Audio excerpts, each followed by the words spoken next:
bien-aimé à t'asseoir et à ouvrir la bouche pour prier pour le serviteur de Dieu qui tout à l'heure va monter à la chair. Bien-aimé, la parole est une sémence. Et quand la sémence tombe dans une bonne terre, elle pousse, elle germe, elle produit des fruits. Alléluia. Alors ce matin, tu vas prier pour demander à Dieu que tu veux être cette bonne terre qui va recevoir la sémence de Dieu afin de porter des fruits demain. Donc tu vas prier pour ton cœur, demander à Dieu de te disposer et aussi de parler à ton serviteur qu'il soit le canal qu'il va utiliser puissamment ce matin pour que ton esprit soit rafraîchi. Élevons la voix et prions. Éternel Dieu Tout-Puissant, venir dans ta présence est une bénédiction. C'est un privilège qui n'est pas donné à beaucoup de gens. Mais à nous, Seigneur, il t'a plu de nous rassembler ici dans ta maison. C'est pourquoi nous voulons te bénir pour notre présence en ce lieu. Bénis ton serviteur que tu as choisi pour nous nourrir ce matin spirituellement. Seigneur, malgré son état de santé, il se tient là au devant de toi. Nous prions que tu sois sa force. Donne l'énergie à ton serviteur. Mets la force dans ses pieds. Et donne-lui la force, Seigneur, afin que de par son canal, que ton peuple ici présent reçoive le pas. Seigneur, nous te bénissons parce que tu vas le faire pour la seule gloire de ton nom. Dispose notre esprit et notre entendement afin que nous recevions ce que tu as prévu pour nous ce matin. Que toute la gloire te revienne. Dans le nom de Jésus que nous avons prié. Amen. Alléluia. Amen. Acclame très fort le Seigneur Jésus. Gloire à Jésus.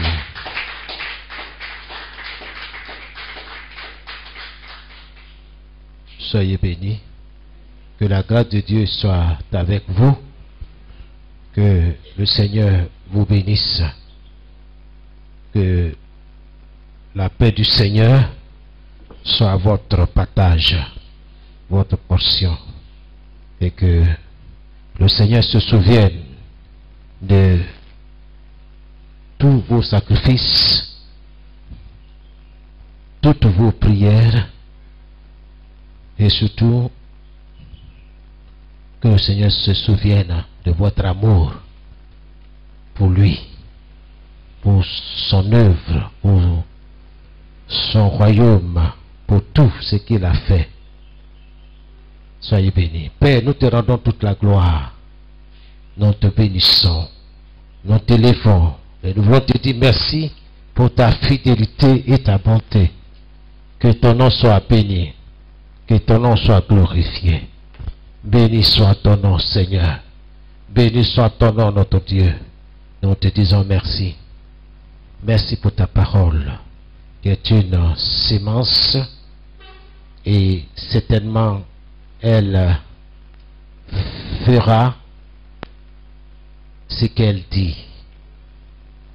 C'est la sémence que tu nous as donnée pour produire le miracle dans notre quotidien. Ta parole.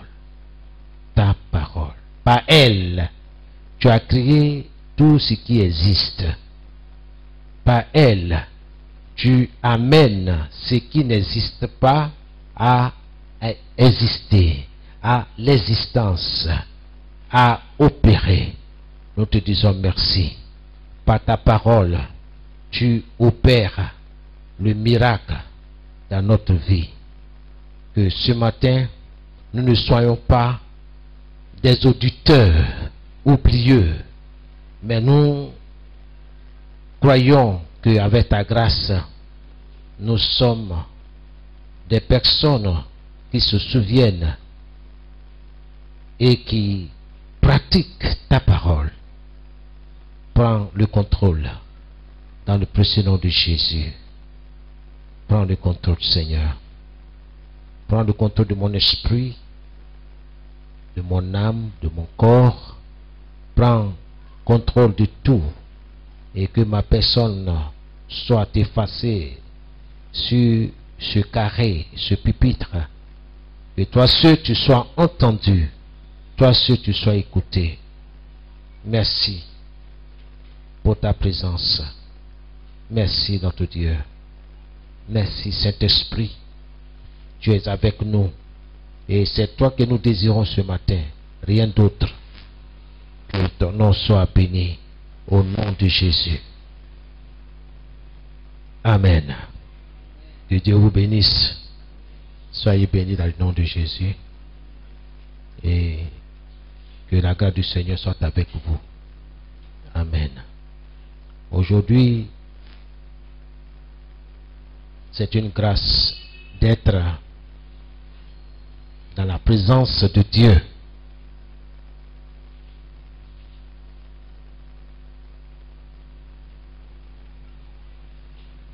Notre enseignement de ce jour va commencer par cette question. Je crois qu'elle est vitale pour nous. Quelle est la manière de rendre la parole de Dieu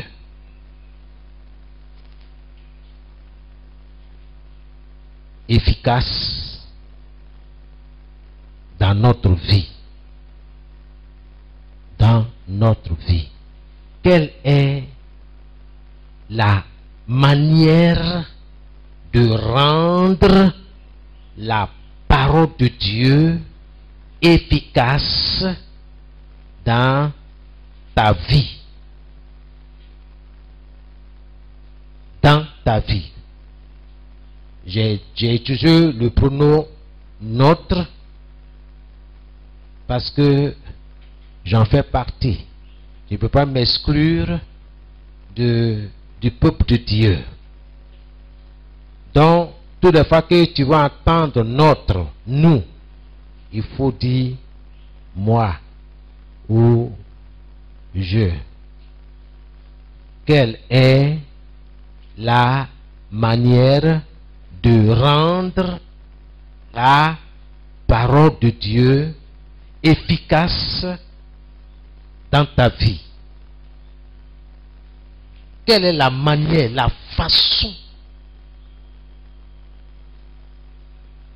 de rendre cette parole que tu tiens dans ta main, que tu lis chaque jour, comment la rendre efficace? En d'autres termes, quelle est la manière d'amener dans notre vie, dans ma vie, la parole de Dieu à produire ce qu'elle dit? Ce sera là le but de notre enseignement.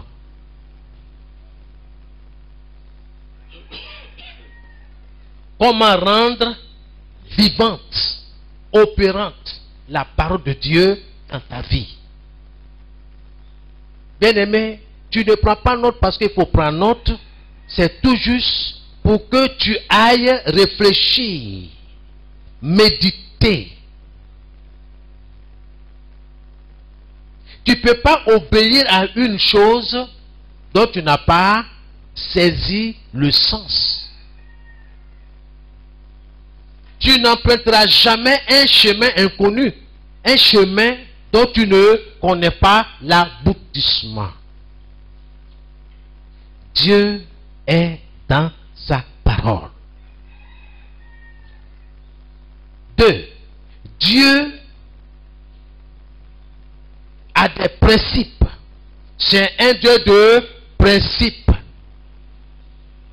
Il a établi des lois, des principes, des règles. Si tu suis ces règles, certainement, assurément, tu réussiras. Mais si tu prends note et que tu ne jettes pas de regard pour vérifier, pour chercher à comprendre, ce ne sera rien. C'est comme un élève qui vient en classe, il écoute le professeur, il regarde ses bas et vient devant le tableau noir, il regarde le professeur en face de ses élèves,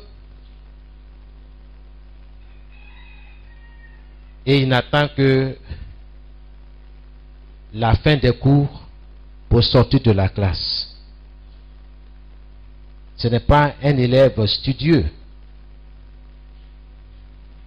Mais Dieu veut te parler ce matin. Et Dieu veut me parler également. Mais prise de note m'aide.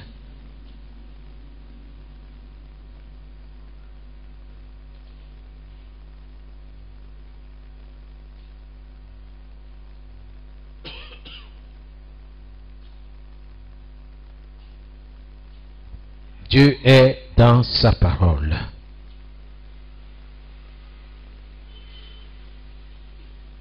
Une des manières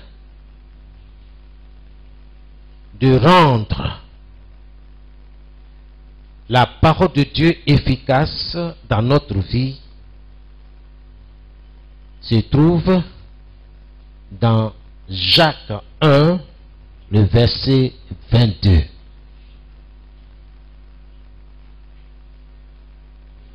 Jacques 1, le verset 22.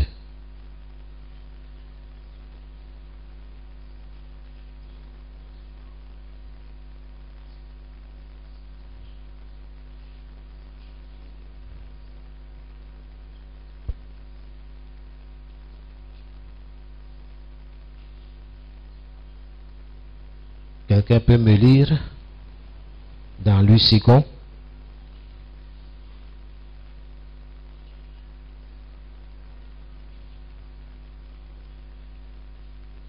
N'oubliez jamais, venez toujours dans la maison de Dieu avec votre Bible pour que vous puissiez me suivre. Et c'est important. Très lentement. Jacques 1, verset 22. Mettez en pratique la parole et ne vous bornez pas à l'écouter en vous trompant vous-même par de faux raisonnements. Quand la parole de Dieu est en train d'être véhiculée, il y a des raisonnements qui viennent, souvent des distractions.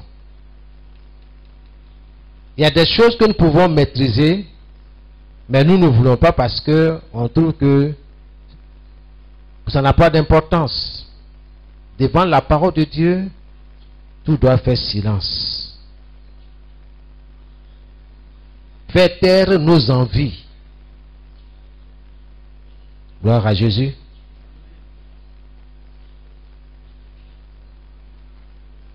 Quelle est la manière de rendre la parole de Dieu efficace dans notre vie?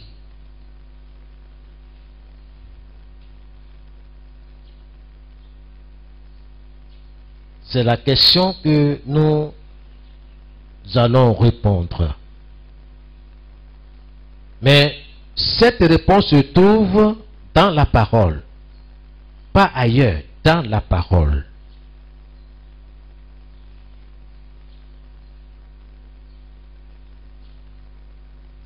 Une des manières de rendre la parole de Dieu efficace dans notre vie est la suivante. 1. Agir rapidement sur la parole.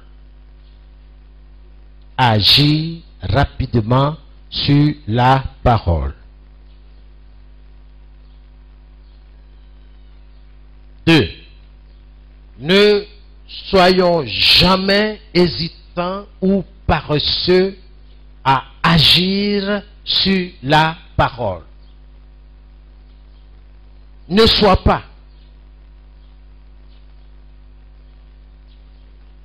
Ne sois jamais paresseux ou hésitant à agir sur la parole de Dieu.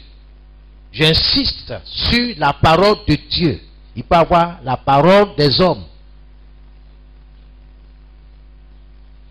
Mais j'insiste sur la parole de Dieu.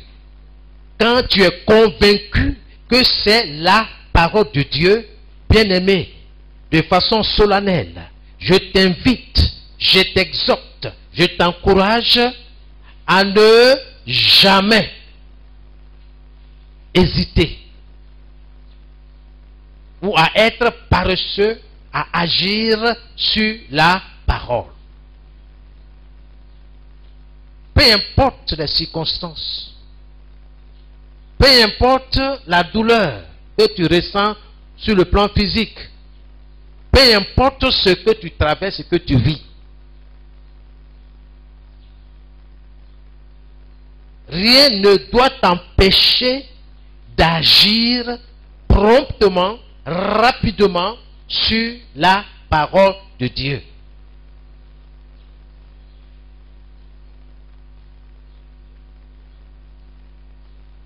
Souviens-toi, il a été enseigné ici que la parole de Dieu est la semence du miracle. La parole de Dieu est comme une graine qu'il faut semer, qu'il faut planter.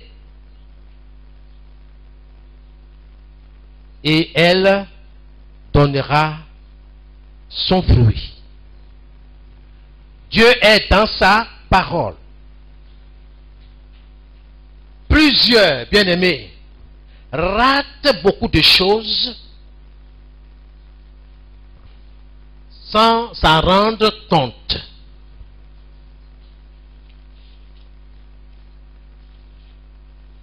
Quand ils sont lents,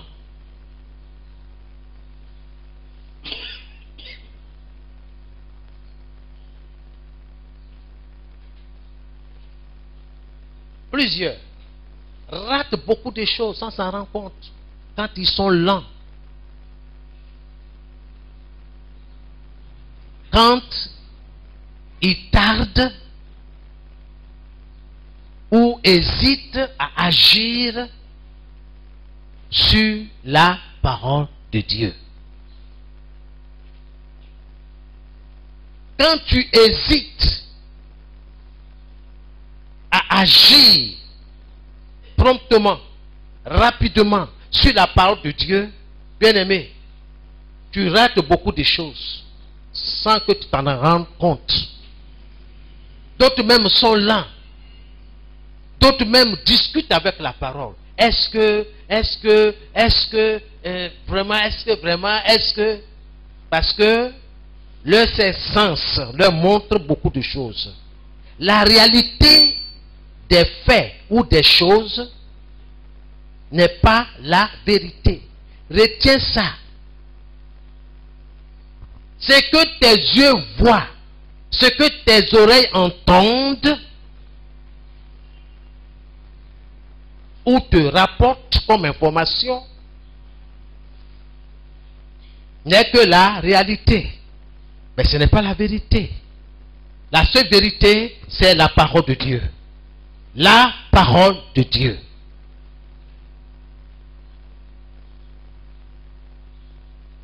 Tu veux réussir, il faut la parole. Parce qu'on ne peut pas venir dans la maison de Dieu, on ne peut pas aller à l'école, être en classe et puis en train de somnoler, en train de dormir. Tu vas rater beaucoup de choses. Vrai ou faux? Tu vas rater. Dieu n'est pas un homme. Il est Dieu. Il est dans sa parole. Ne rate pas beaucoup de choses. Il ne faut pas rater. Alors, bien-aimé,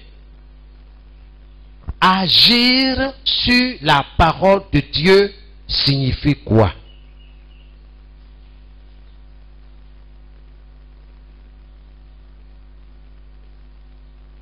Agir promptement sur la parole signifie quoi?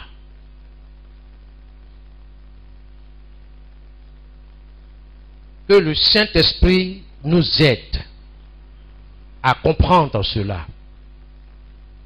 Je vous invite solennellement à me suivre dans 8 versions. J'ai choisi 8 versions de la Bible. 8 versions. Vous qui avez des smartphones là, vous pouvez les télécharger. Parce que quand on veut faire une étude approfondie, une version n'est pas suffisante. 2 non plus. Il faut plusieurs. Alléluia.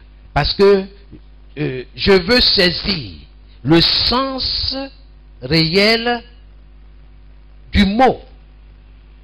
Parce que si tu ne comprends pas quelque chose, il te serait difficile de l'appliquer,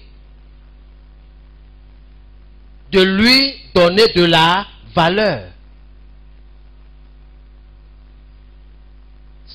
Vous voyez l'importance de l'étude de la parole. Si je dois vous expliquer quelque chose, je dois m'efforcer à étudier le mot. Si moi-même je ne comprends pas là, il me serait difficile de vous retourner l'instruction. Je dois comprendre ce que je dis. Et ça c'est important. Et je t'invite à faire de même.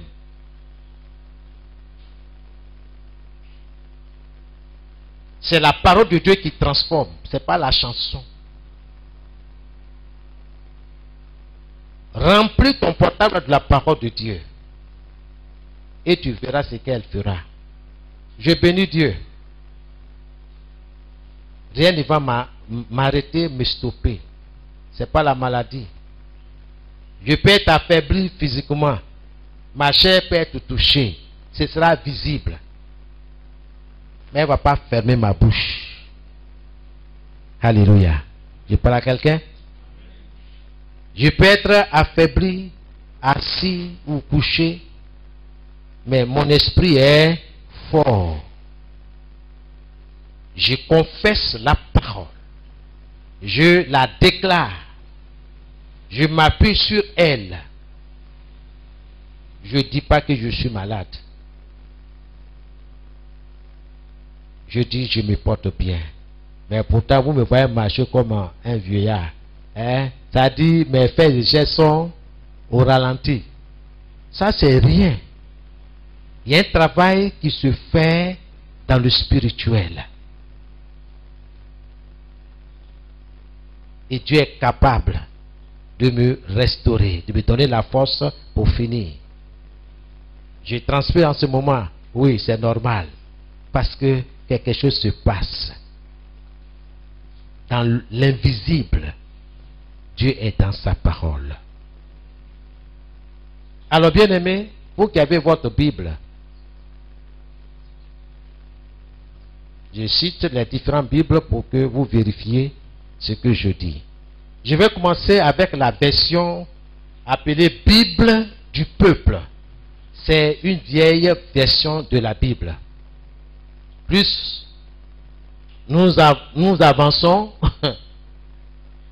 il y a beaucoup de changements, beaucoup d'opérations qui se font dans la parole pour enlever le vrai sens d'un mot.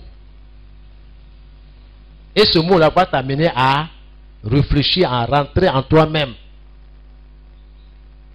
pour te reconnecter à Dieu.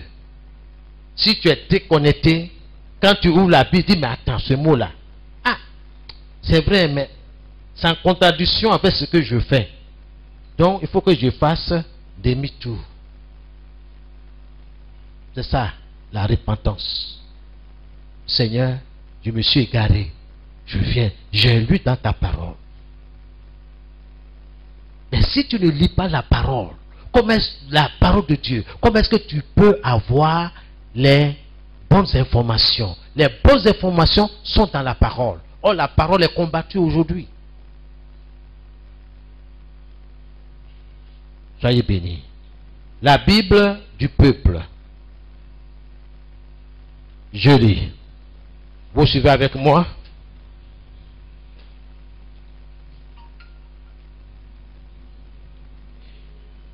Ne soyez pas seulement des auditeurs de la parole. C'est-à-dire, ne soyez pas des gens qui écoute seulement la parole. Quand beaucoup viennent, c'est pour écouter. Et ils repartent. Beaucoup de gens viennent dans la présence de Dieu. Ils écoutent la parole, ils repartent. Dans ce qui est sûr, j'ai été à l'église, le pasteur a donné un bon sermon. Gloire à Dieu. En tout cas, l'église était vraiment remplie. Il n'y a même plus de place. Mais écoutez les mises en garde de la parole de Dieu. Ne soyez pas seulement des auditeurs de la parole. Ne soyez pas simplement des personnes qui écoutent la parole. Moi, j'ai souligné dans ma Bible, il est dit, passez à l'action. Ou bien, vous êtes dans l'illusion. Agir sur la parole de Dieu signifie quoi? Cette version nous donne une idée exacte. Vous qui prenez note, agir sur la parole de Dieu signifie passer à l'action. Passer à l'action. Ça, c'est la première définition que nous avons selon la Bible du peuple. Une deuxième version de la Bible, la Bible du semeur. Qu'est-ce qu'elle dit? La Bible du semeur dit ceci. Seulement, ne vous contentez pas de l'écouter, c'est-à-dire d'écouter la parole de Dieu. Le mot qui suit dit, traduisez la parole en actes. Ou bien, sans quoi vous vous tromperiez vous-même. Que signifie agir sur la parole de Dieu? Selon la version du semeur,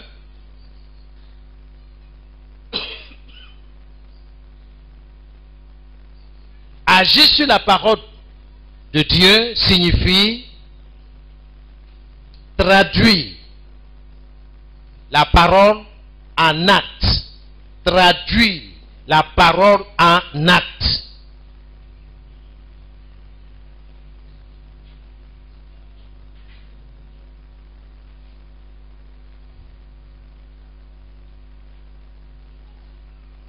La troisième version de la Bible que nous allons voir encore, c'est la Bible en français courant. La Bible en français courant. Il est écrit, ne vous faites pas des illusions sur vous-même, en vous contentant d'écouter la parole de Dieu. Mettez-la réellement en pratique. Mettez-la, mettez la parole, mettez-la réellement en pratique.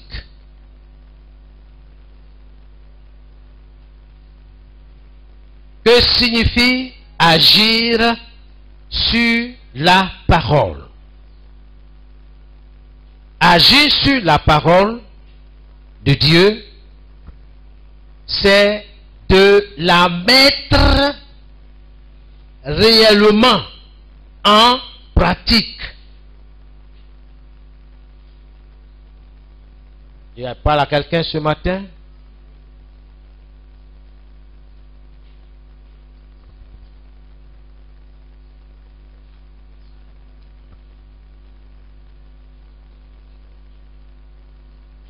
Agir sur la parole de Dieu signifie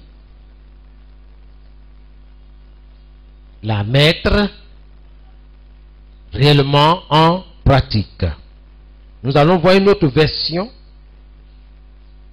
la version des pyroclameurs.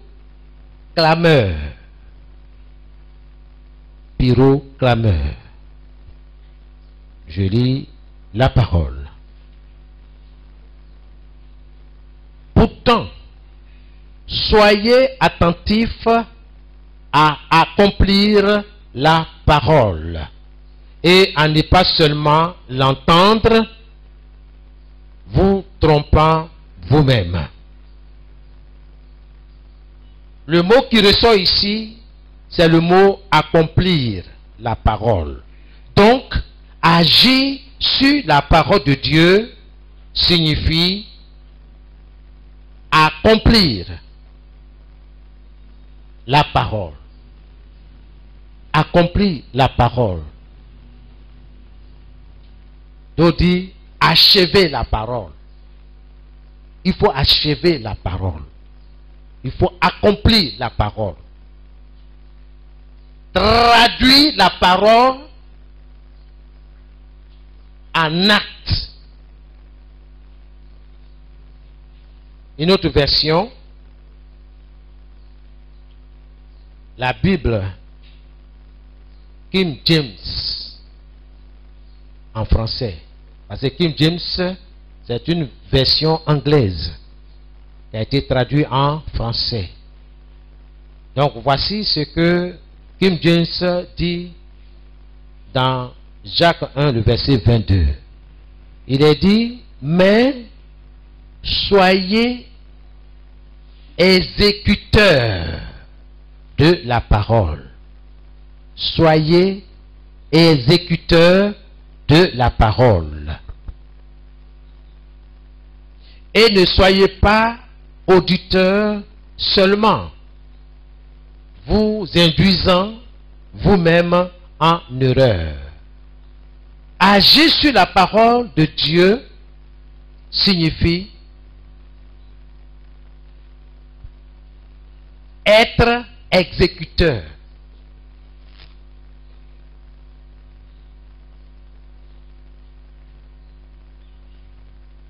Être exécuteur de la parole. Dieu veut que tu sois la personne qui exécute la parole. Dieu veut que tu sois la personne qui accomplit la parole. Dieu veut que tu sois la personne qui traduit sa parole en acte. Dieu veut que tu sois la personne qui pratique réellement la parole. Une autre version, la Bible Martin. La Bible Martin dit ceci. Et mettez en exécution la parole. Et ne l'écoutez pas seulement en vous décevant vous-même par de vains discours.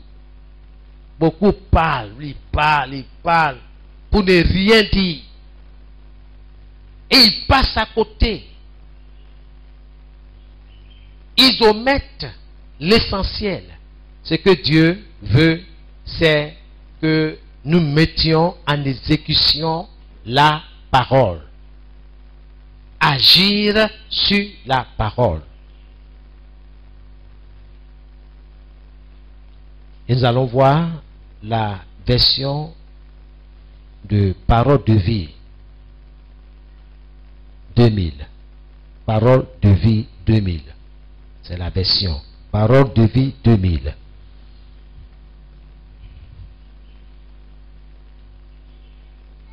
Ne vous contentez pas de l'écouter. Ne vous contentez pas d'écouter la parole. Comme beaucoup font, ils ont cette habitude-là. Quand c'est la parole, ils commencent à dormir. Ça ne les intéresse pas.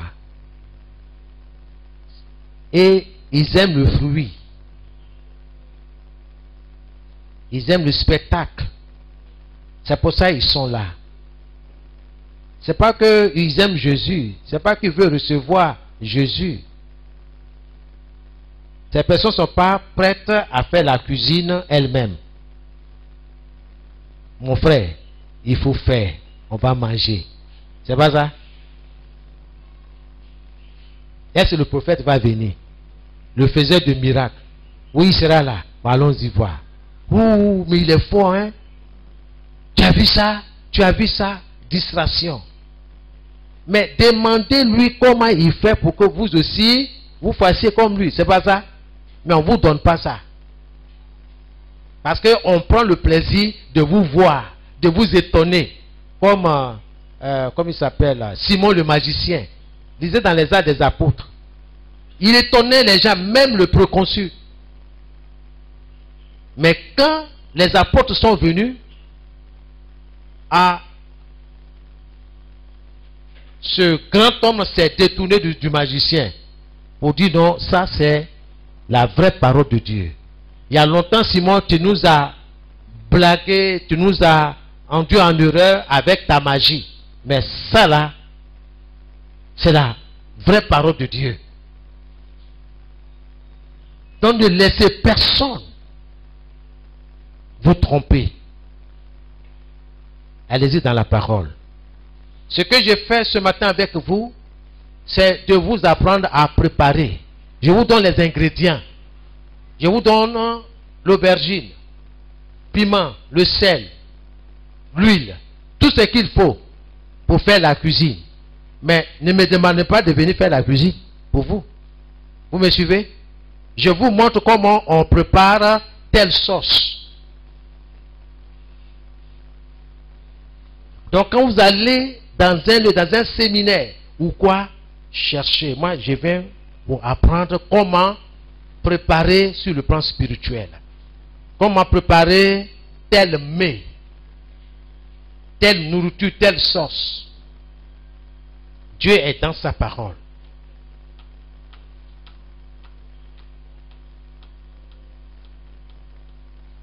Celui qui a la parole de Dieu va demeurer inébranlable. Ce n'est pas des discours qui vont effrayer les démons. Hein? Non. Ce n'est pas ton titre. Ancien, diacre, pasteur, révérend. Je ne sais pas tous ces titres-là. Ce n'est pas ça qui va ébranler Satan. C'est la parole éternelle. La parole vivante de notre Seigneur Jésus. Ils l'ont vaincu à cause de quoi? À cause du sang de l'agneau et à cause de la parole de leur témoignage. Qu'est-ce qu'ils témoignent? Ils témoignent la véracité, la puissance qui se trouve dans la parole. Et c'est la parole qui est leur témoignage. Ils certifient que Jésus-Christ est Seigneur, que Jésus a été mis au tombeau et qu'il est revenu à la vie au 3e jour. Et Jésus a ouvert les yeux aux aveugles. Qu'aujourd'hui Jésus continue de travailler. La preuve est, la voilà. Cet homme, ce que vous voyez dans ce programme comme miracle, ça, c'est pour vous dire que Jésus est vivant. Et que la parole, elle est vivante, elle est opérante et elle est agissante. Comment amener Jésus sur la scène? C'est de ça que nous sommes en train de parler. Tous ces enseignements que vous recevez là, c'est pour ça. Comment rendre la parole de Dieu vivante, opérante dans notre vie. Il y a longtemps, j'ai vécu dans l'ignorance. Je me plains pour petites choses, je me plains et tout ça. Ça, c'est fini. Quand Dieu se révèle à toi, c'est fini. C'est la parole. Je ne dis pas que je suis malade. Je me porte bien. Pourtant, si tu prends le thermomètre, tu mets sous mon aisselle, tu vas voir que le type là, il a la fièvre. Mais je te dis que je n'ai pas la fièvre. Il dit, monsieur le pasteur, vous avez la fièvre. Je dis, je n'ai pas la fièvre.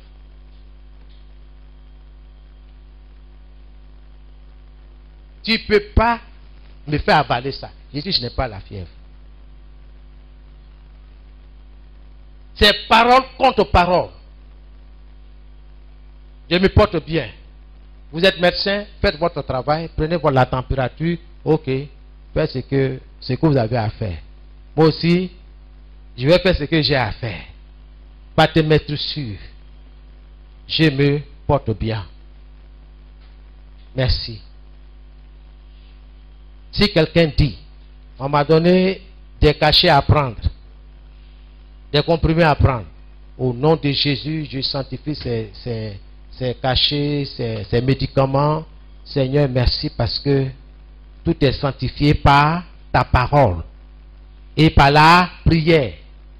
1 Timothée 4, le verset 5. Alléluia. La parole de Dieu doit être au-dessus. Dans chaque circonstance de ta vie.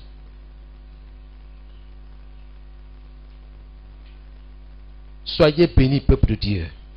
Je parle à quelqu'un ce matin. Donc, Parole de vie 2000 dit, ne vous contentez pas de l'écouter, mais faites ce qu'elle dit. Ça là, il faut le noter. Toutes ces traductions que je vous donne, ça vous amener à méditer, à réfléchir, à prendre position pour la parole. Je vais vous amener à vous tenir, à vous appuyer sur la parole. Rien d'autre. C'est pour vous connecter à Christ, à Dieu, à sa parole. Rien d'autre. Le spectacle, ce n'est pas ici. C'est dans ta chambre. C'est chez toi, sur ton lieu de travail, dans ta famille. C'est là le miracle doit se produire. Ce n'est pas ici. Perdre le temps des gens à faire rouler les gens par terre, rentrer ici. Non. Lisez bien la Bible. Jésus n'aime pas le spectacle. Souvenez-vous. Très tôt le matin, il s'est levé. Il allait dans son lieu habituel pour prier. Il a laissé sa famille à la maison, les disciples. Et le matin, je dis vers les 6 heures, il est descendu de la montagne et il voit un attroupement dans sa cour, devant sa porte. Et il s'est approché. Il n'a pas demandé à la foule ce qui se passait, mais il a demandé à ses disciples qu'est-ce qui se passe. Les disciples n'ont pas eu le temps de répondre à la question du Seigneur Jésus. Il y a un homme âgé qui est sorti de la foule et qui allait directement à Jésus. Mais bien auparavant, selon l'explication de cet homme, il dit, ah Seigneur, j'ai amené mon fils que voici qui souffre de l'épilepsie. J'ai envoyé à tes disciples. Ils n'ont pas pu faire quelque chose. Seigneur, Rabbi, fais quelque chose pour mon fils. Quand l'esprit mauvais le saisit, à n'importe quel endroit, il le jette sur le feu ou, je ne sais pas moi, dans l'eau. Jésus demande, où est l'enfant?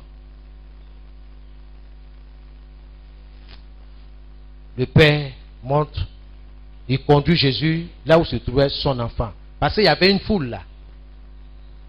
La foule n'était pas aussi grande. Il y avait des gens. Jésus, rapidement, a résolu le problème. Il a chassé le démon. Avec colère. Quand il dit colère, ça veut dire il ne joue pas avec ces esprits-là. Comme on voit à la télévision, on nous présente le type, et tu t'appelles comment? Tu fais quoi dans ici? Qu'est-ce que tu fais là? Pourquoi c'est que tu as? Et puis, on attire le regard des gens sur nous. Pour dire que c'est nous qui allons faire les choses. Mon ami, le Saint-Esprit n'est pas dans ça. C'est avec un autre esprit que tu opères. Jésus n'a pas le temps. Lisez bien la parole. Rapidement, Jésus a commandé aux démons de sortir du corps de ce jeune homme, de cet enfant. Paf, le démon est parti. Dès que c'est fini, chap chap, le Seigneur a quitté les dieux. Regardez bien. Lisez la parole de Dieu. Ne vous laissez pas compter la parole. Lisez. C'est votre responsabilité. Personne ne va lire la Bible à ma place. Personne ne va prier à ma place. Dieu m'a donné la responsabilité de m'adresser à lui. Alors comment amener la parole de Dieu à agir dans ma vie de chaque jour? Si tu n'aimes pas la parole de Dieu, on ne va pas s'entendre. Parce qu'on n'a pas le même langage. On n'a pas le même style de vie. Ça prend ou à laisser. Je veux me connecter. Et je me connecterai toujours à la parole de Dieu. Qu'il en soit de même pour vous. Soyez bénis, peuple de Dieu. Alors, parole de vie 2000 dit, ne vous contentez pas de l'écouter. Ne vous contentez pas d'écouter la parole de Dieu. Quand tu ne prends pas note, ça veut dire que tu es en train d'écouter simplement. Tu fais confiance à ton intelligence. Or, dans un jour, 2 jours, on va te demander rien.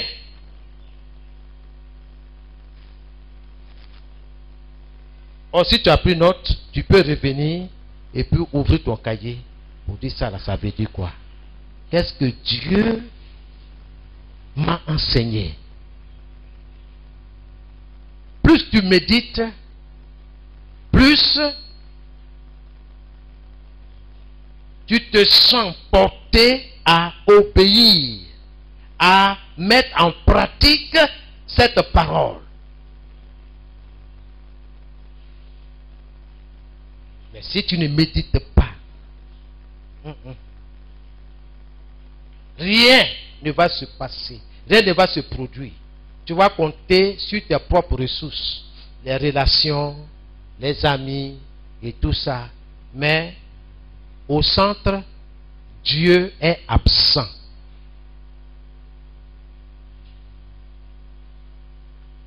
Et tu seras à la fin déçu par ses amis, par ses connaissances. Jésus ne déçoit pas.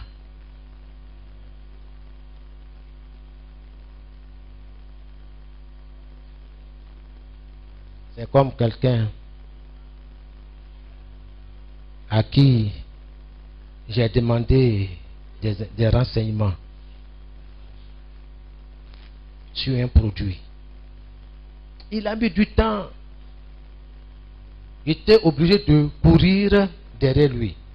Parce que je suis dans le besoin. C'est pas ça?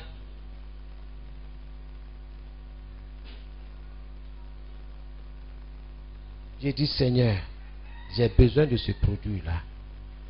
Selon ta parole. Tu as dit, demandez, vous recevrez.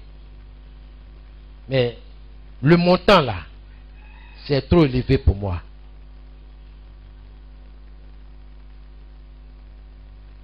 J'ai besoin de ton aide. Je vous dis, Dieu, il est dans sa parole. Dieu m'a conduit. C'est pas du tout au tac. Chaque jour, je parle de ça à Dieu. Je confesse que j'ai mon produit. Au montant que vraiment ma main peut toucher. Chaque jour, je dis Seigneur merci.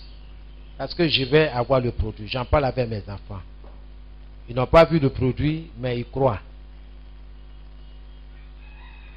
Dieu est dans sa parole.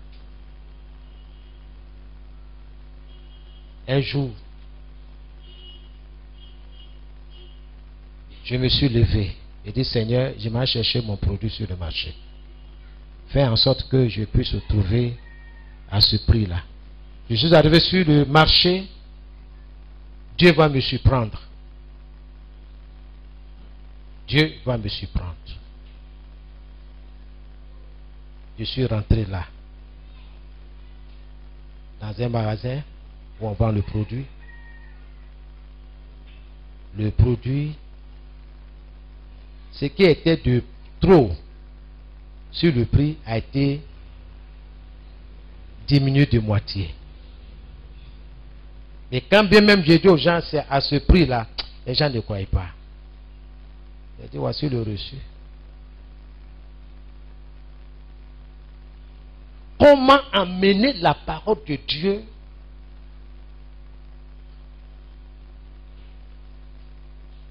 à produire ce qu'elle dit. C'est de ça que nous sommes en train de parler.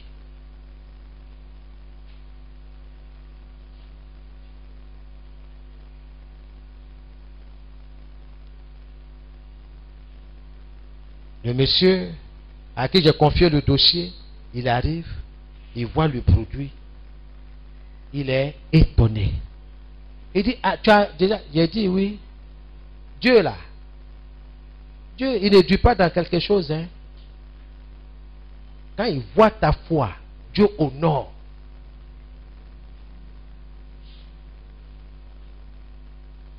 Tout dépend de toi. La parole de Dieu n'est pas négociable. Les principes de Dieu ne sont pas négociables. C'est à prendre ou à laisser. Que ça ne te choque pas. Mais c'est la vérité. Dieu ne va pas violer ses lois, ses principes. Il est dans sa parole. Je n'ai pas dit que si tu tombes malade, il ne faut pas prendre des médicaments. Ce n'est pas de ça que je suis en train de parler. Hein? Tu prends et tu t'appuies sur la parole. 1 Timothée 4, le verset 5. Quelqu'un me lit ce passage. On n'est pas que...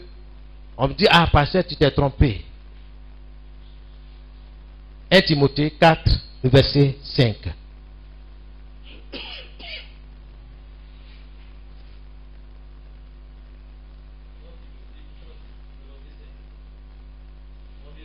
En effet, la parole de Dieu et la prière. Attends. La parole de Dieu est quoi? Et la prière. Oh, la prière, c'est parler. C'est parler à qui? À Dieu. Qui dit, si quelqu'un dit à cette montagne, si quelqu'un dit à ces comprimés,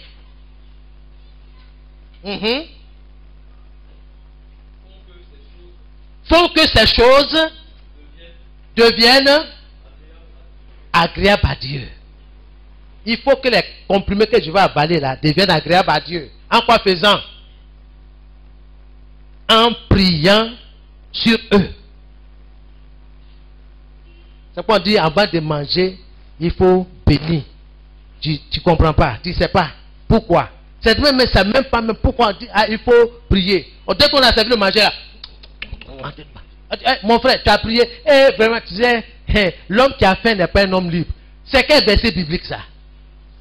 Tu ne seras jamais libre. Qu'est-ce que tu as dit que tu as faim? Tu es dans sa parole. Tout est sanctifié par la parole de Dieu et la prière. Donne-toi une bonne habitude. Je parle à quelqu'un? Souvent nous disons qu'une habitude, c'est une seconde nature.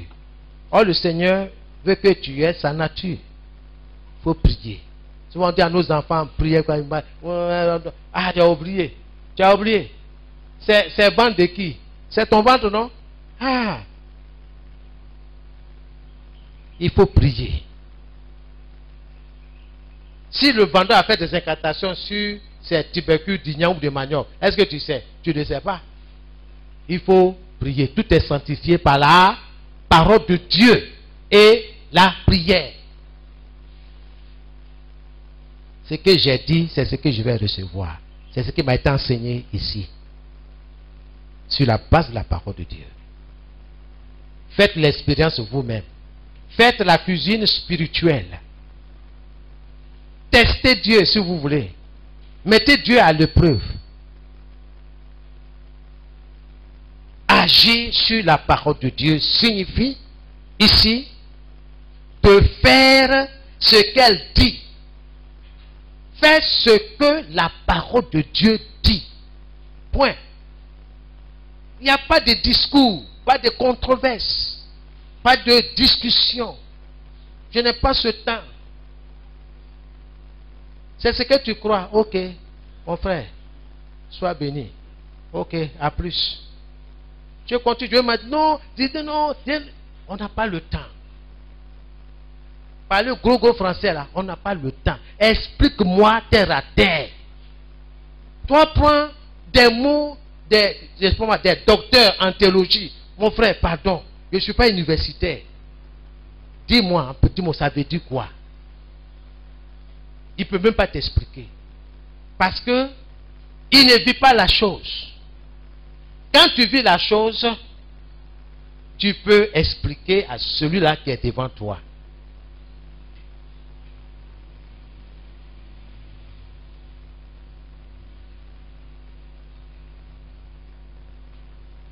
Herman, on fait une petite expérience. Écoute-moi, hein. On va faire un peu de calcul. 2x moins 1 égale à 0. 2x moins 1 égale à 0. X égale à combien? Herman. Combien? 1 demi. D'accord.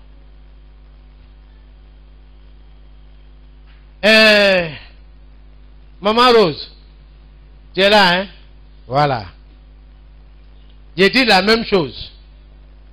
2x plus 1 égale à 0. X égale à combien? Hein?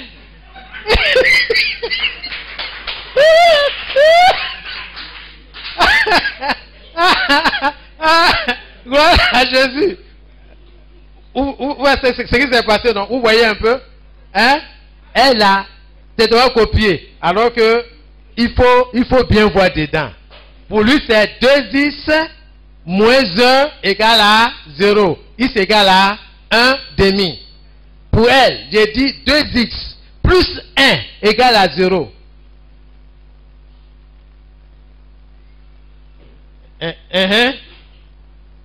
Bon, ok. Elle, on a compris. La sœur Rosine, elle ne peut pas répondre. Parce que elle n'a pas pris l'habitude de faire de telles opérations. Ça, c'est 1. 2. Elle ne sait même pas ce qu'on recherche dedans. Vous me suivez? Elle ne peut pas répondre. C'est normal.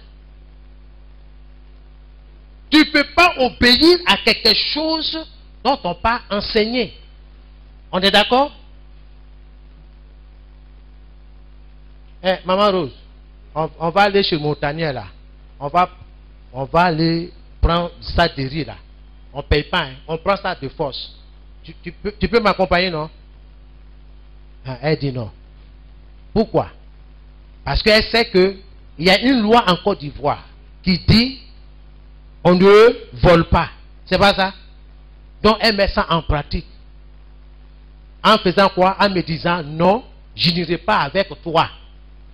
Si tu veux, toi seul, il faut aller opérer dans la boutique du Mauritanien. Mais moi, je ne te suis pas, je ne t'accompagne pas. Elle obéit. C'est ce que la loi de la Côte d'Ivoire dit. Ne volez pas. La parole de Dieu aussi te dit quelque chose. Il y a une loi. C'est ça que tu dois chercher à comprendre. Agir sur la parole signifie quoi? Ici, c'est faire ce que la parole de Dieu dit. Je parle à quelqu'un ce matin. C'est tout. Gloire à Jésus. Donc, la dernière version, c'est la Bible, la Sainte Bible Filion de 1904. Pour ceux qui veulent connaître la version 1904, Sainte Bible Filion. Et elle dit, seulement mettez cette parole en pratique et ne vous contentez pas de l'écouter, vous trompant vous-même. Donc, agir sur la parole de Dieu signifie de mettre signifie mettre cette parole en pratique. Point.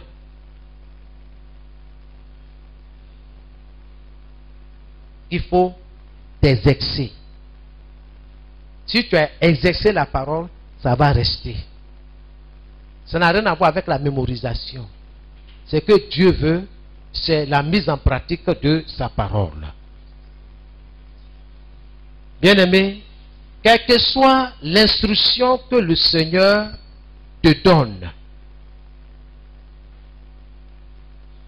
quelle que soit l'inspiration que tu reçois en étudiant la parole, ou encore en écoutant l'enseignement ou la prédication à l'église,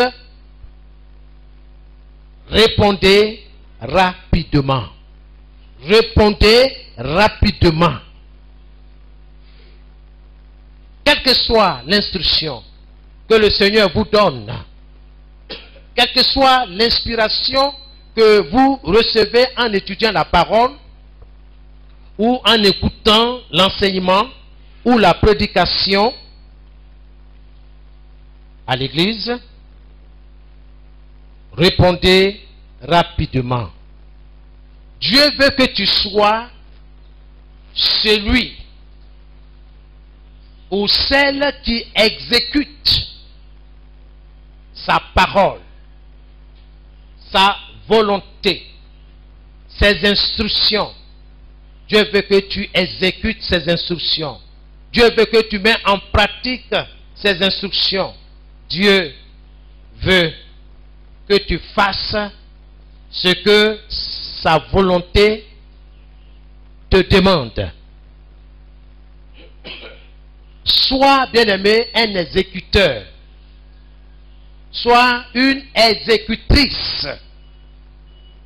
Une personne qui fait ce que le Seigneur demande. Répondons rapidement. Soyons prompts à agir. Soyons prompts à agir. C'est ce type de réponse de foi qui attire l'attention de Dieu. C'est ce type de foi. Quand quelqu'un répond rapidement, quand quelqu'un agit sur la parole, c'est ce type de foi que Dieu regarde. C'est ce type de foi qui attire l'attention de Dieu. Alléluia. Il y a plein d'exemples comme ça dans la Bible.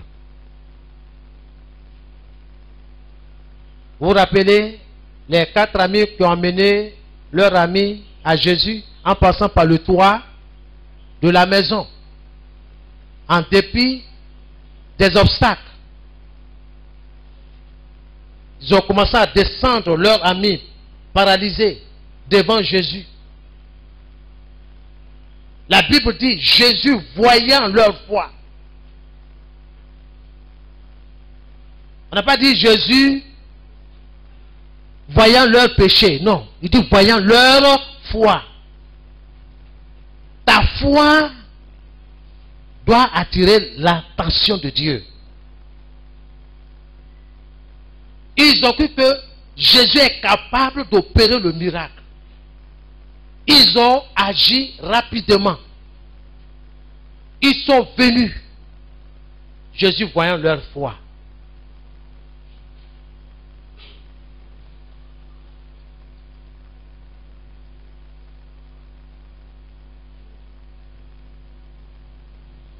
Quand nous répondons rapidement à Dieu, il nous répondra toujours aussi rapidement. Mais si tu es là tenté d'hésiter, tenté de lutter à la parole, avec tes connaissances intellectuelles, tu es dans la logique des choses. Dieu n'est pas cartésien, hein? Il est dans le surnaturel. Ce qui est impossible aux hommes est possible à Dieu. Tout est possible à celui qui croit. Dieu est dans sa parole. Il n'est pas dans vos logiques. Lui-même, il le dit.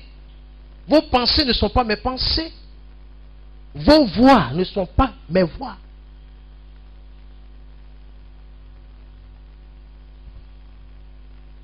Je suis la résurrection et la vie. On verra tout à l'heure.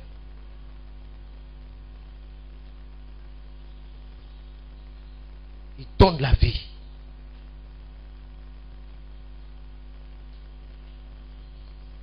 Gloire à Jésus. Amen. Nous allons terminer par quelques exemples.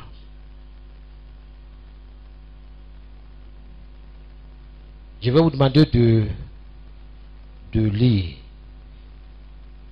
Je vais vous donner ces exemples-là, mais lisez et puis regardez. Le premier exemple se trouve dans Luc 6, 8. J'ai besoin des lecteurs. Un premier lecteur. Quelqu'un me prend Marc 3, 3.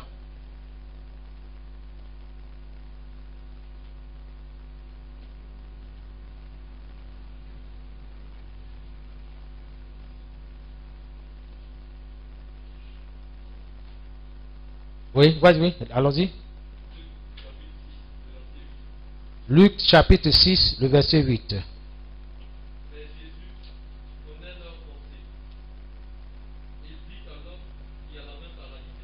Jésus dit à l'homme qui a la main paralysée. La parole va sortir de la bouche de Jésus.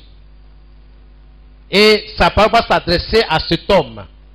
Suivez bien la lecture, oui. Lève-toi, ok? Lève-toi. La parole est sortie, ok? Lève-toi. Viens ici. Devant tout le monde. On arrête un peu. Vous avez entendu ce que les exigences de Jésus? Est-ce que Jésus a dit qu'il va le guérir? Dites-moi. Vous avez écouté la parole. Est-ce que vous avez entendu Jésus dire, je vais te guérir? Il a dit quoi? Il dit, lève-toi. Mais avant de dire lève-toi, il a dit quoi?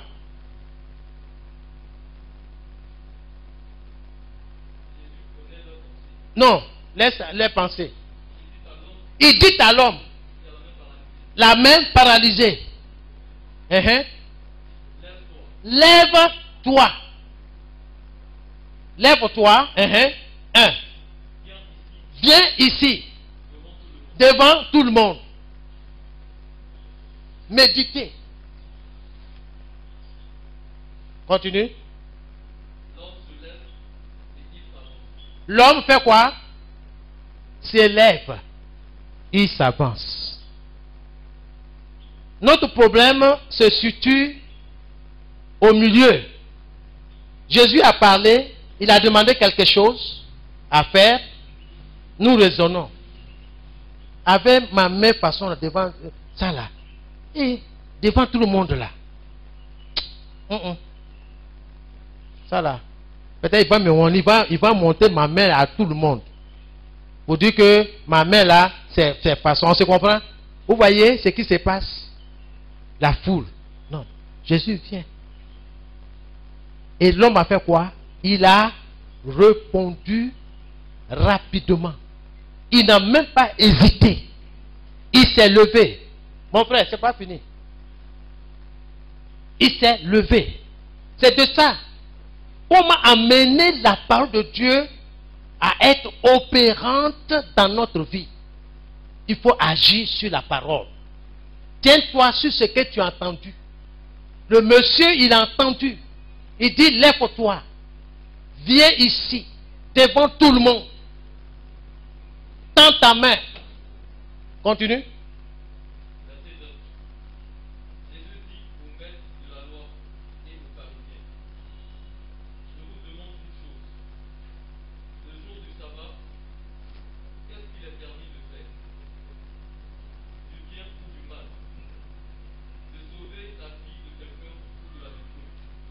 Continue.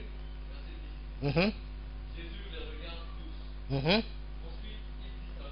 Ensuite, il dit à l'homme, tends ta main. Attends. Premier, il a dit, lève-toi, n'est-ce pas? Viens ici, devant tout le monde. Troisièmement, il dit, tends. Attends. Main là, c'est comment? Selon vous, main là, c'est comment? Est-ce qu'il peut tendre la main? C'est paralysé, non? C'est vrai ou bien c'est faux? C'est vrai, non? C'est paralysé. Ça dit qu'il n'y a pas de mouvement. Est-ce que Jésus est aveugle? Le peuple qui est là, il est aveugle. Mais est-ce que Jésus a parlé dans son cœur? Non. Il a parlé audiblement, à haute voix. Suis l'exemple. Jésus a dit quoi à l'homme? Tends ta main. Ah! Attends, ça là, c'est pour me ridiculiser ici. Ça là, c'est pas possible. Comment je suis né comme ça? Comment je peux tendre ma main là? Je ne peux pas tendre ma main. Vous me suivez? Vous voyez la bataille dans notre cœur? On regarde. Ça là. On n'a plus notre cœur, nos yeux fixés sur la parole. Je crois que cet homme avait les regards sur Jésus. Il a oublié même qu'il était paralysé. Mais il regarde, il écoute, il suit les instructions. Répète encore.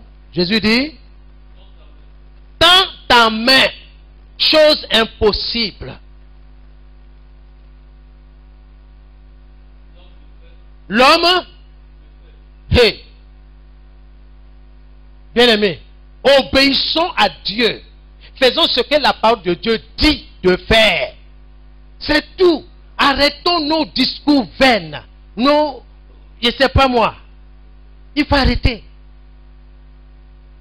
Je ne peux pas, oh, je suis malade, oh, on n'a rien, oh, on est pauvre, oh, et ça chauffe. Oh.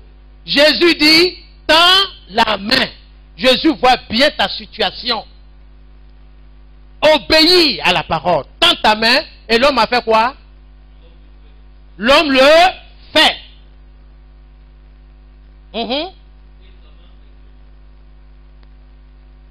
Tu veux quel miracle encore? Arrête de te promener. Dieu est dans sa parole. Mets en pratique ce qu'elle dit. Ça va? Donc, l'obéissance de l'homme à la mèche sèche. L'obéissance à la parole. Voici ce que ça produit. La parole de Dieu est vivante. Un autre exemple. C'est ok. On y va. Jésus dit à l'homme, à la main sèche, c'est la même histoire. Lève-toi. Là au milieu. Puis il leur dit, bon, ok, il faut sauter.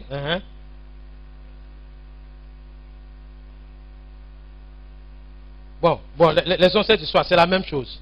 Prenons acte 3. Acte 3. Je vais terminer avec les exemples pour que vous compreniez. Acte 3, à partir du verset 2.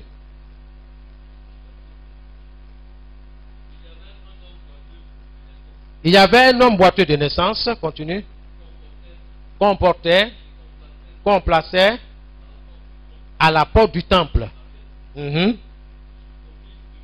Pour qui demanda.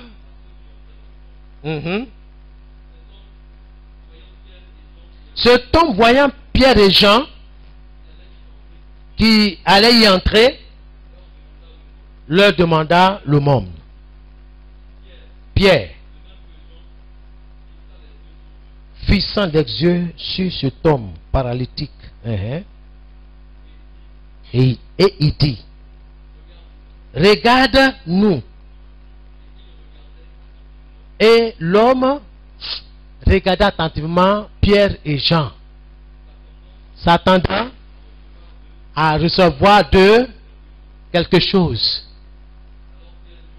Alors Pierre lui dit, je n'ai ni argent, ni or, mais ce que j'ai, je te le donne. Point. Qu'est-ce que tu as? Moi j'ai la parole. J'ai les promesses de Dieu. Ok? J'ai la révélation de Dieu. Et je confesse, je déclare. Je te le donne. Au nom de Jésus-Christ de Nazareth, lève-toi et marche. Attendez. Cet homme, il est comment? Est-ce qu'il peut marcher? Ce sont ses parents qui le soulevaient ou bien ses amis pour le mettre devant la porte de l'église pour qu'il demande de l'offrande au monde. Ok? Donc, c'est quelqu'un qui ne marche pas. On le connaît dans le quartier là, on le connaît. Mais Pierre et Jean lui disent, lève-toi et... Attendez. Si c'était vous, qu'est-ce que vous allez faire? Vous allez insulter Pierre, n'est-ce pas? Toi là-haut. Si tu n'as rien à me donner là, il faut continuer ta route. C'est pas ça. Si tu n'as rien à dire, si tu es venu ici pour te moquer de moi là, avec mon assiette d'offrande là, je te lapidage ça, tu vas voir. C'est pas ça. On allait crier au scandale. Attends, tu es venu te moquer de moi. Toi-même là, avec tes deux yeux, tu ne vois pas que je ne marche pas. Tout le quartier sait que je suis paralysé depuis ma naissance. Et je suis là pour que tu me donnes un peu. Si tu n'as rien à me donner là, il faut continuer ta route, il faut me laisser tranquille. Lève-toi et marche. Est-ce que Pierre et Jean ne savent pas que cet homme est paralytique? Si, ils recherchent, ils voient. La réalité n'est pas la vérité. Change ta mentalité. Pierre et Jean,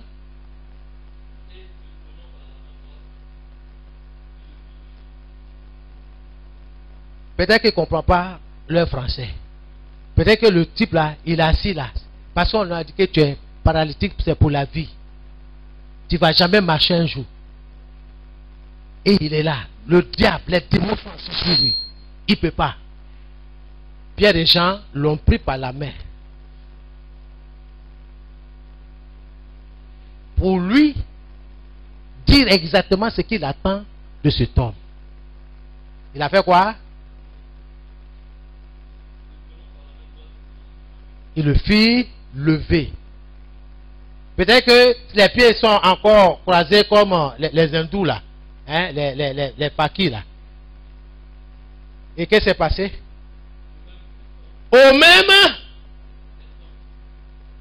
si tu réponds rapidement à la parole de Dieu, Dieu aussi va te répondre rapidement. Si tu hésites, ça retarde. Comme on l'a dit précédemment, tu vas retarder ta bénédiction. Puis les gens, ils ont beaucoup de choses à faire. Ils l'ont pris. Allez. Il dit au même moment là. Ses pieds et ses chevilles deviennent fermes. Fermes comme toi et moi. Comment amener la parole de Dieu à agir dans notre vie? Ça, c'est un exemple. Il a obéi. Le miracle s'est produit. Un autre exemple. Dans Luc 5, le verset 1 à 7. Lisez la parole. Luc 1, le verset 7. Le verset 1 à 7, pardon. Le verset 1 à 7.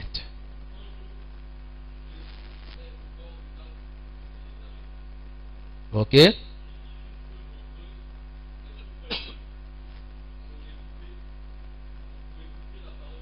Pour écouter. Attends, est-ce que la foule ne sait pas que Jésus faisait des miracles? Si. Mais cette foule, elle est venue pour Écoutez la parole. Jésus voit deux barques au bord du lac. Les pêcheurs sont descendus. Et ils lavent leurs filets. Jésus monte dans l'une des barques, celle de Simon. Il demande à Simon, éloigne-toi du bord, un peu du bord. Jésus s'assoit dans la barque. Il se met à faire quoi? À enseigner. Bien aimé. Jésus ne passait pas son temps à faire des miracles. Mais il enseignait ce peuple pauvre en esprit. Ils n'ont pas la connaissance de Dieu. Jésus prenait la majorité de son temps à enseigner le peuple la parole. Il était différent des pharisiens et des maîtres de la loi. Quand Pierre l'a pris dans sa barque, éloigné un peu, il a commencé à enseigner le peuple. Verset 4. Quand il a fini de parler, il dit à Simon, écoutez bien, la parole de Dieu précède toujours le miracle. Retenez ça très bien. À moins que je me trompe. Je ne me trompe pas. Parce que Dieu est dans sa parole. La parole de Dieu devance toujours les miracles. Je rentre tout de suite dans votre église. Je dis, toi, Marien chinois, Dieu m'a révélé. Il faut dire Amen. Mon frère, oui, toi qui portes les lunettes là. Voilà, j'ai une révélation pour toi.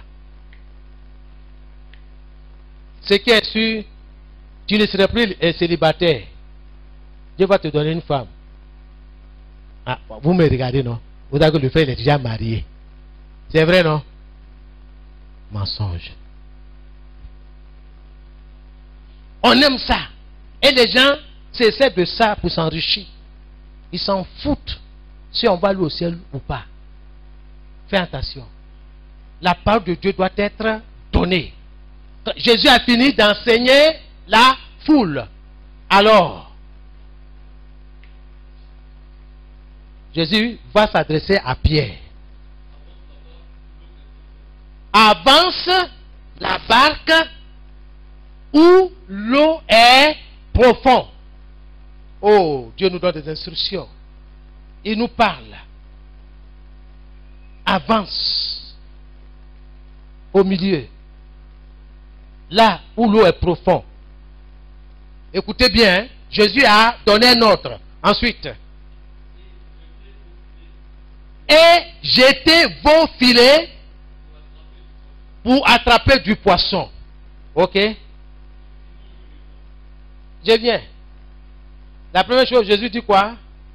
Éloigne-toi un peu. Il a obéi ou n'a pas obéi? Il a obéi. Après encore, Jésus dit, recule encore. Va là où l'eau est profonde. Ça fait deux choses, n'est-ce pas?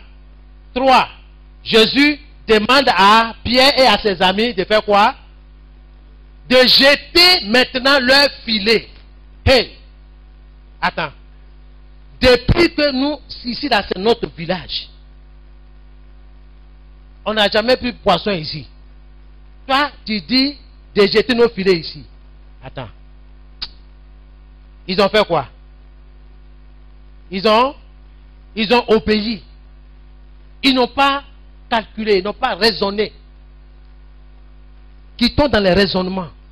Ce que Dieu attend de toi. Si tu reconnais que c'est la parole de Dieu, obéis. Continuons. Simon lui répond. Écoutez bien. Hein? Maître, nous avons travaillé toute la nuit sans rien prendre. Reprends encore. Mais tu nous dis, vous voyez, il y a une opposition. contradiction. Nous, on a travaillé toute la nuit. On n'a rien pris. On n'a rien gagné comme poisson. Mais comme tu nous dis de jeter les filets, je vais le faire. Je vais le faire. Parce que c'est toi qui as dit. C'est la parole qui est sortie. Je vais obéir à cette parole. Je vais traduire cette parole en acte. Je vais mettre cette parole en pratique. En faisant quoi? En obéissant. En faisant ce que la parole dit. La parole dit de faire quoi? De jeter mon filet. Et il jette les filets. Pierre a parlé, il a répondu à Jésus, je vais faire ce que tu me demandes. Je vais exécuter tes ordres. Et il a fait. Continue. Et ils prennent un très grand nombre de poissons. Au point même que leur bac même s'enfonçait. Et ils ont fait signe à leurs compagnons, aux autres, de venir les aider à sortir les filets, n'est-ce pas, de l'eau. Le miracle. Tu dis quoi? C'est que tu entends tous les dimanches, les jeudis, aux études bibliques. Tu fais quoi de ça? Mets en pratique ce que tu as noté.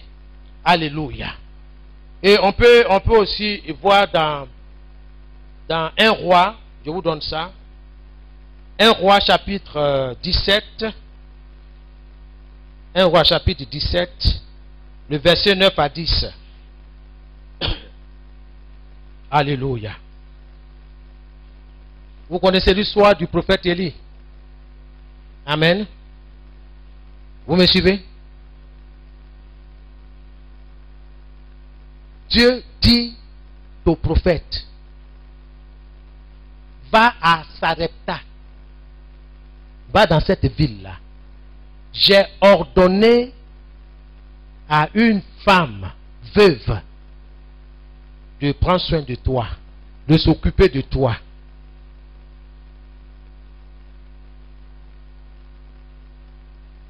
Ça vous dit quelque chose? Une femme veuve s'occuper de moi, moi, grand serviteur de Dieu, de l'Éternel. D'abord, c'est une femme. Femme là, elle peut donner quoi? Non seulement elle est femme, mais encore, en plus, mais ce qui est plus grave encore, elle n'a rien, elle est pauvre. Voici notre raisonnement. On va raisonner, on va regarder. Femme peut donner quoi? Elle est veuve. Elle a quoi? Elle n'a rien. Et puis, je vais être une charge pour elle. Est-ce que Dieu a dit que son serviteur sera une charge pour la veuve? Non. Dieu a dit deux choses. Va à Sarepta. 2. J'ai ordonné, j'ai commandé à une femme veuve de s'occuper de toi. Dieu a fini de parler. On ne discute pas la parole de Dieu, on obéit. Élie a fait quoi? Il allait.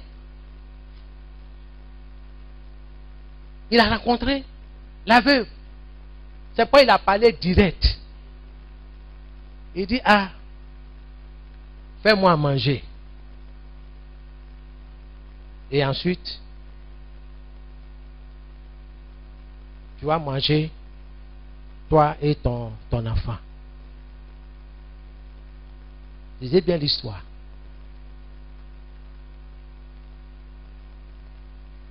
Pourquoi le prophète peut parler avec tant d'assurance? C'est parce que Dieu lui a donné l'ordre, ce qu'il doit faire. Point. Tu dois laisser jouer ton sentiment. Beaucoup se laissent tromper par leurs sentiments. Les sentiments ne règlent rien. Les sentiments n'attirent pas l'attention de Dieu. C'est l'obéissance à sa foi, à sa parole. L'obéissance à sa parole. L'obéissance à Dieu vaut mieux que des sacrifices. Dieu n'a pas dit d'avoir des sentiments de pitié pour la vie. Il dit, va, j'ai donné l'ordre. Elle va s'occuper de toi. Effectivement, le miracle s'est produit. Le miracle s'est produit. Rien n'a manqué dans cette maison. Pourquoi discuter la parole de Dieu? Bien-aimé, obéissons. Pourquoi chaque mois tu regardes ton salaire? Ça ne suffit pas. Tu regardes, ah, mon enfant là, il est malade. Ah, en tout cas, vraiment, je dois dépenser, je dois ici. Ah, vraiment, je n'ai pas l'argent pour ceci. Pourquoi discuter avec la parole? Obéis. Obéis. Et Dieu fera le miracle. Tu peux voir aussi dans Luc 5. Je vous donne ces choses-là pour que vous réalisez à la maison. Luc 5. C'est l'avant-dernier, je vais terminer là. Luc 5, le verset 24 ou le verset 25.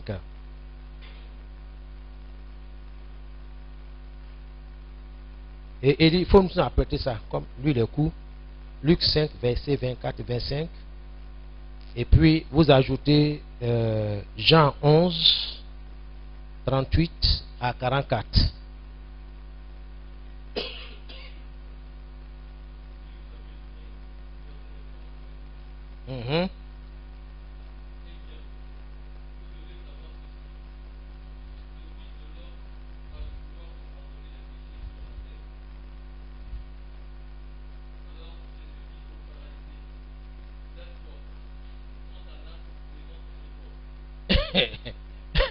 Jésus dit au paralysé, prends ta natte et rentre chez toi.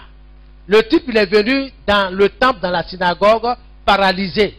Certainement qu'on l'a soulevé et on l'a déposé là pour écouter la parole, comme il a dans l'habitude. Mais ce jour-là, Jésus était là. Qu'est-ce qui s'est passé? Ah, attends. Jésus, il s'est adressé à qui? Au paralysé. Donc, c'est quelqu'un qui ne peut pas marcher. Il est paralysé. Donc, ça veut dire qu'il a, soit il est assis, ou bien il est couché sur sa natte. Et Jésus lui dit, lève-toi, prends ta natte et rentre chez toi. Et qu'est-ce qui s'est passé? Qu'est-ce que l'homme a fait? Est-ce que l'homme a contredit la parole? Lui, il sait qu'il ne marche pas. Il sait qu'il connaît sa situation. Il voit les faits, la réalité est devant lui. Mais Jésus lui dit, lève-toi, prends ta natte. Lève-toi, prends la natte. Ça suppose des mouvements, des actions. Aussitôt, l'homme se lève devant tout le monde. Il prend la natte sur laquelle il était couché. Et il rentre chez lui en disant, gloire à Dieu. Je veux que quelqu'un dise gloire à Dieu pour sa vie, pour ses enfants, pour son foyer, pour sa maison. Parle, obéis. Il ne faut jamais dire que c'est petit. Je ne peux pas. Dieu est dans sa parole. Je profite de cette occasion pour encourager les uns les autres. Ne retenez pas ce que Dieu vous a donné. Donnez à Dieu ce qui lui revient de droit et donnez à l'ennemi ce qui lui revient de droit. La maladie, c'est pour lui, c'est pas pour toi. Le bien-être, la santé, c'est pour toi. Le travail, c'est pour toi. Le chômage, c'est pas pour toi. Manque d'emploi, c'est pas pour toi. Dieu est dans sa parole. Trouve la loi, les principes qui te concernent. À tes résolutions répondra le succès.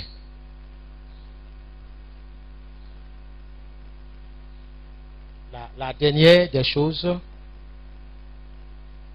c'est Jésus qui a ramené, comme il s'appelle, Lazare. Vous connaissez l'histoire, c'est là que je vais terminer. Jésus a été informé que son ami Lazare était malade. Mais il est resté là-bas pendant 3 jours. il n'est pas venu. Il avait une raison, il a expliqué. Quand il est venu, il n'est pas rentré dans le village. Il a envoyé quelqu'un dire à Marthe qu'il est là. Marthe est venue, elle a fait son discours. Elle dit, si tu étais là, mon frère ne serait pas mort. Ok. Elle est partie, elle allait dire à sa petite soeur que le Seigneur est là. Marie s'est levée et elle est partie. Et le Seigneur donnait les paroles de réconfort. Jésus a demandé, lisez bien l'histoire, où l'avez-vous mis? Regardez bien. Jésus a demandé l'endroit où ils ont déposé le corps de Lazare, puisqu'il est mort.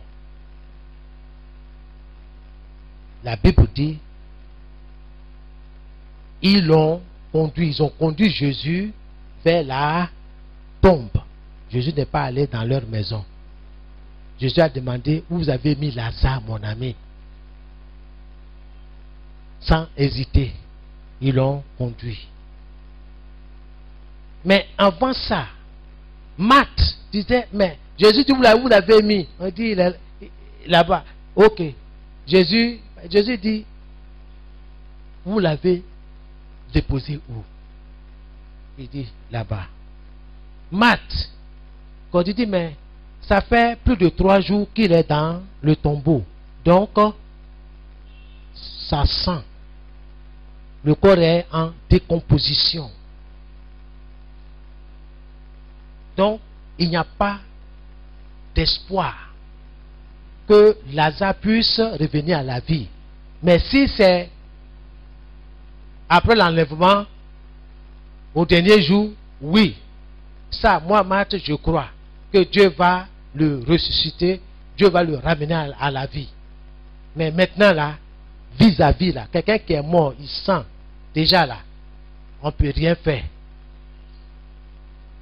Jésus dit, vous l'avez mis où? Conduisez-moi. Ils l'ont conduit. Arrivé là-bas, Jésus demande encore, ôtez la pierre. L'incrédulité. Voilà déjà questions où vous aurez toujours des gens autour de vous pour vous décourager, pour vous détourner de l'attention de Dieu. Il sent. Jésus n'a pas écouté tous ces charabia. Qu'est-ce que les gens ont fait? Les gens ont obéi. Ils ont ôté la pierre. Bien-aimés, sans obéissance à la parole de Dieu, pas de miracle. Je te le dis d'une manière fraternelle. Si tu n'es pas prêt à obéir à la parole de Dieu, sois sûr que tu n'es pas aussi prête ou prêt à recevoir ton miracle. Ils ont obéi. Ils ont ôté la pierre. Alors, le miracle va se produire. Le Seigneur va s'adresser à l'esprit de mort. Parce qu'il est la résurrection et la vie. Il va communiquer la vie à ce corps en décomposition.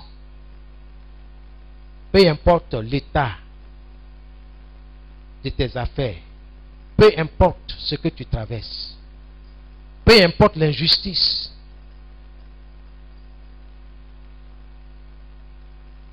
peu importe ce qui est sûr, tu vas travailler. Tu vas avoir un nouveau emploi. Tes enfants vont continuer leurs études. Peu importe. La chose ici, c'est l'obéissance à la parole de Dieu. À tes résolutions répondra le succès. Qu'est-ce que tu as décidé? Ce que tu décides là, c'est ce que tu vas recevoir. J'ai décidé de me connecter à Dieu. J'ai décidé d'obéir à Dieu. J'ai décidé de déclarer la parole de Dieu.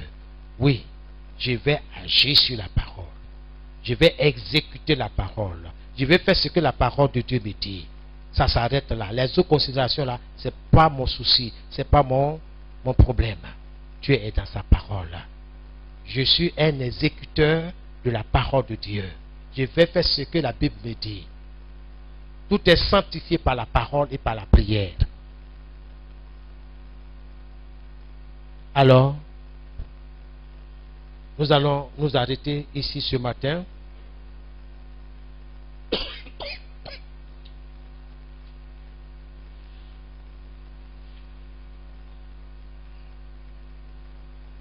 Exécutons la parole de Dieu. Ça, c'est le thème.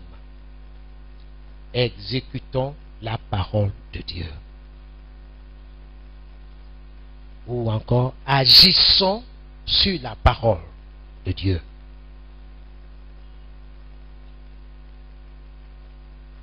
Agissons sur la parole de Dieu. Commence à prier, commence à parler à Dieu. Dans le nom de Jésus. Sois béni, notre Dieu, pour ta parole.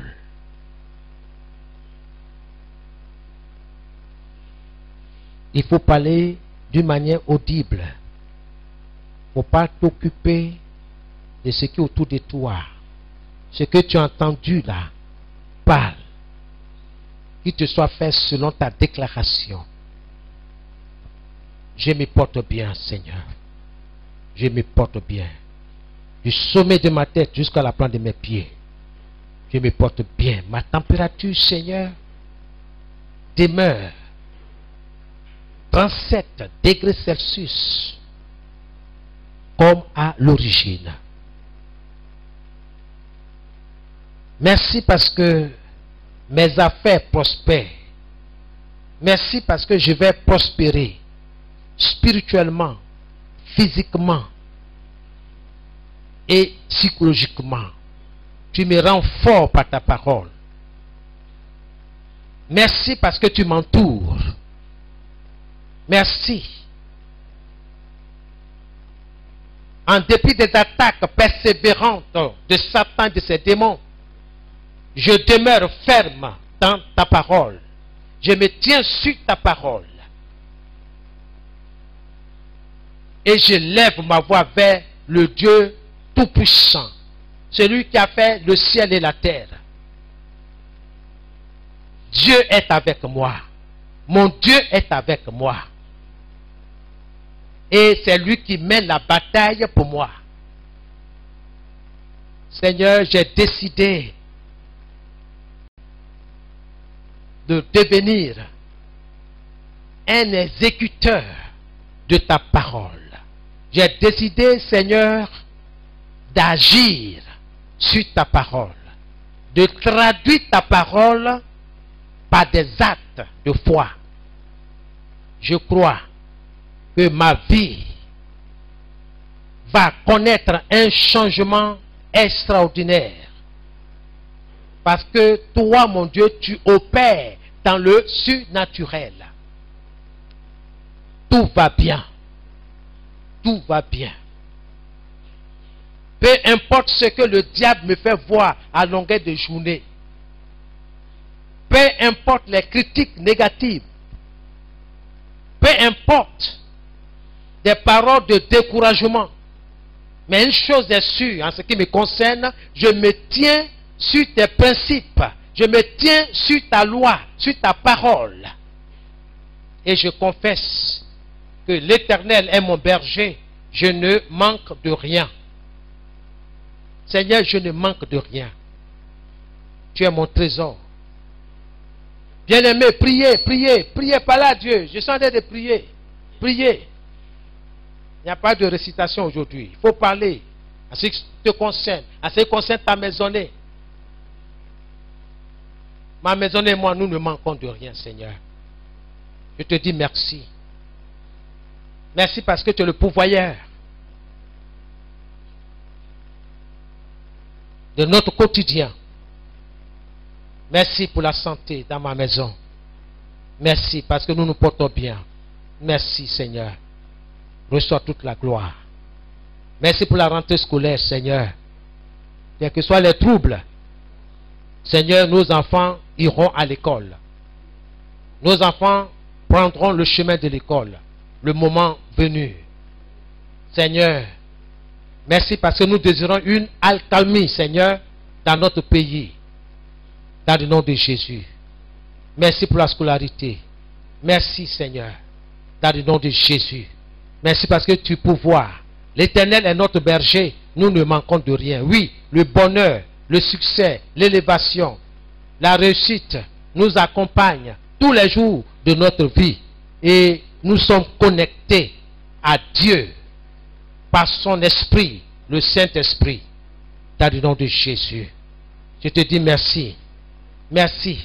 Parce que tous ceux qui me doivent, oh Seigneur, vont me rappeler pour me donner, Seigneur, ce qui me revient de droit. Je te dis merci, Seigneur. Je reçois, Seigneur. Je reçois, Seigneur, dans le nom de Jésus. Béni soit ton nom, parce que c'est toi qui fléchis les cœurs. Béni soit ton nom, dans le nom de Jésus. Que toute parole négative prononcée à mon endroit soit brisée ce matin au nom de Jésus. Toute parole négative prononcée à l'endroit de mes enfants soit brisée ce matin au nom de Jésus-Christ. Je brise. Je brise. Tout est brisé par la parole de Dieu et par la prière. Ce matin, j'ai décidé de briser toute parole négative, toute parole de malédiction, oh Seigneur, sur tes enfants, la maison du potier. Au nom de Jésus-Christ de Nazareth, soyez brisés. Soyez brisés au nom de Jésus. La malédiction sans cause n'a point de fait. N'a point de fait au nom de Jésus-Christ de Nazareth. Que tout ce qui est racine de maladie soit déraciné au nom de Jésus. Je me tiens sur tes principes. Ce que tu n'as pas planté, Seigneur, va être déraciné. C'est pourquoi tout ce qui est fièvre, tout ce qui est grippe, soit déraciné maintenant au nom de Jésus. Je rejette la racine de la maladie de mon corps au nom de Jésus. Car mon corps est le temple de Dieu, le temple du Saint-Esprit. Et le temple du Saint-Esprit est saint. Est saint. Seigneur, ta nature divine en moi ne permet pas la maladie, ne permet pas l'installation de quelconque maladie. Je la rejette en bloc au nom de Jésus-Christ de Nazareth. Tout va bien, tout va bien. Je me sens bien, je me porte bien au nom de Jésus-Christ de Nazareth. Je vais accomplir, oui Seigneur, j'accomplis mon devoir, par la puissance du Saint-Esprit qui est à moi, au nom de Jésus-Christ de Nazareth. Seigneur, merci, parce que je construis une muraille de feu autour de ma maisonnée, autour de ma demeure, au nom de Jésus. Merci Seigneur, béni soit ton nom. Tout ce que tu n'as pas planté à moi soit déraciné au nom de Jésus-Christ de Nazareth. Que ton nom soit béni, Seigneur. Merci. Je me porte bien au nom de Jésus-Christ. Merci, Seigneur. Alléluia. Sois béni. Merci pour ta fidélité. Merci, Seigneur. Au nom de Jésus. Amen. Que le Seigneur exauce vos prières pour la foi qui accompagne votre prière. Soyez bénis au nom de Jésus. Amen. Gloire à Jésus.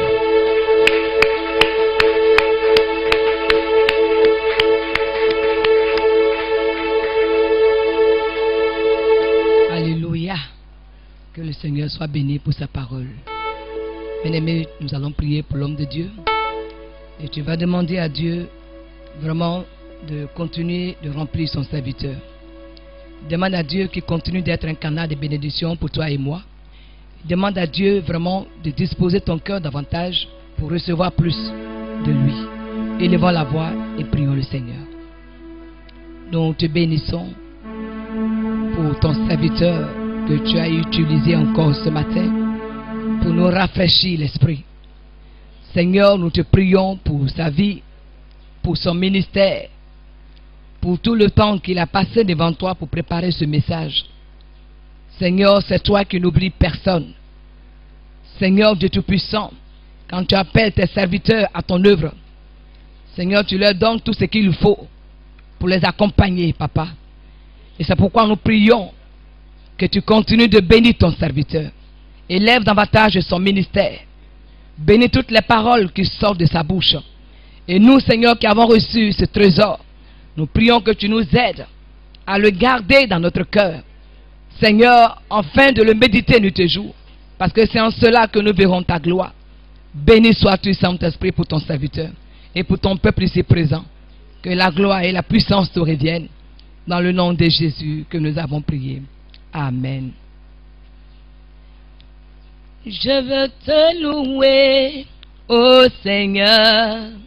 En ton nom, je lève la voix. Peuple de Dieu, il faut chanter avec moi ce chant. Seigneur, en ton nom, je lève la voix. Moi je veux te louer, ô Seigneur. En ton nom, je lève la voix. Je veux te louer, ô Seigneur. En ton nom, je lève la voix. Je veux te louer, ô Seigneur. En ton nom, je lève la voix. Je veux te louer, ô Seigneur. En ton nom, je lève la voix.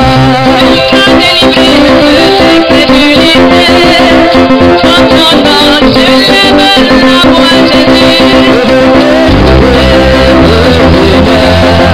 En ton nom, je lève la voix. Tu m'as délivré de l'esprit de doute. En ton nom, je lève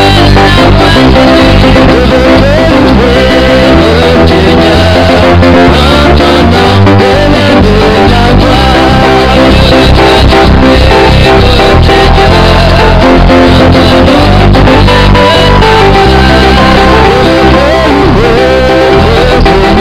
ton nom, je lève la voix.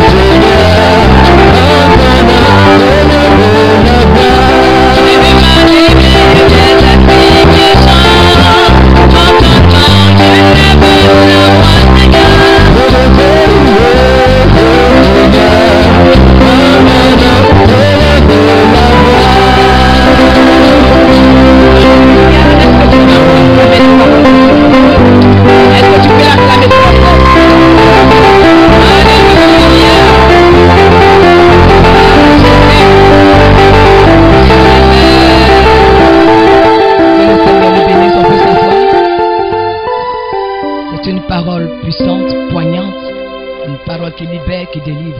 Alléluia. C'est pour cela que étant à la maison, il faut porter l'homme de Dieu en prière. Amen.